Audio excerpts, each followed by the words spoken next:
Hey everybody, it's Dave. Hey, listen, I got a text from somebody the other day talking about loving the stretches that we have on Facebook, and I'm thrilled that you guys are doing your stretching. It's really, really important. Now, one thing I want you to understand, there's what we call an inverse relationship between flexibility and stability.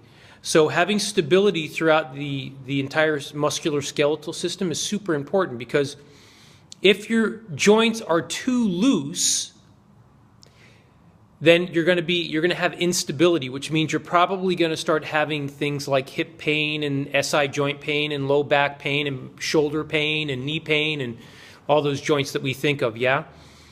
But you need flexibility. So there's the right balance of having proper amounts of flexibility and, along with that, having proper amounts of stability within the joints. Because again, you can be, I'll just use myself as an example. So I did many, many years of martial arts, and I got pretty darn flexible.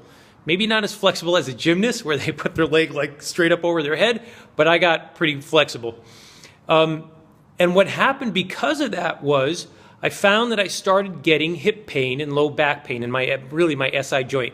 Because of that, I was really getting stuff so stretched out that it wasn't able to hold itself together well. Does that make sense? So again, that's that inverse relationship between being what we'll call over flexible or hyper flexible and having instability issues because of that. So what I did to correct that that's when I started really focusing on getting strong and stable, lifting heavier weight. Now, this is all general. This is what I did.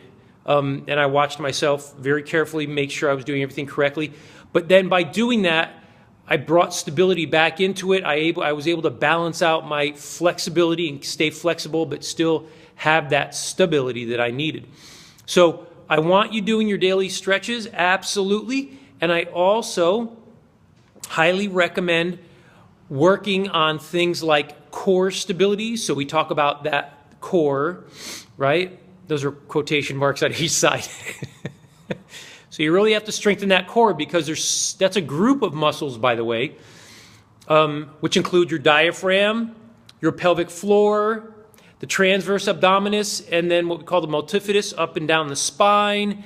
And then we get into more of what is the outer unit, the inner unit with obliques also, and then the outer unit is the external obliques, the lat dorsi, et cetera, even the glutes to some degree have a great deal in stability. So working those muscles and doing it the correct way. So my question to you is, do you have loose hips? Are your knees always kind of wonky? Hey, by the way, if your knees buckle in, remember when we talked about squats? If your knees buckle in, not just when you're squatting, but just in general, that needs to be fixed.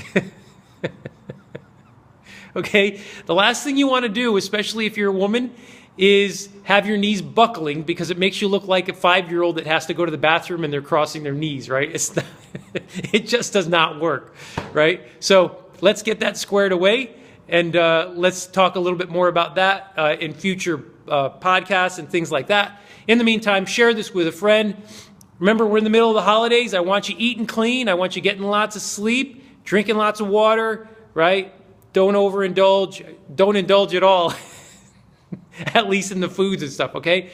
I love you guys. I love your guts. Now you guys got to love your guts, all right? I'll talk to you later. Bye.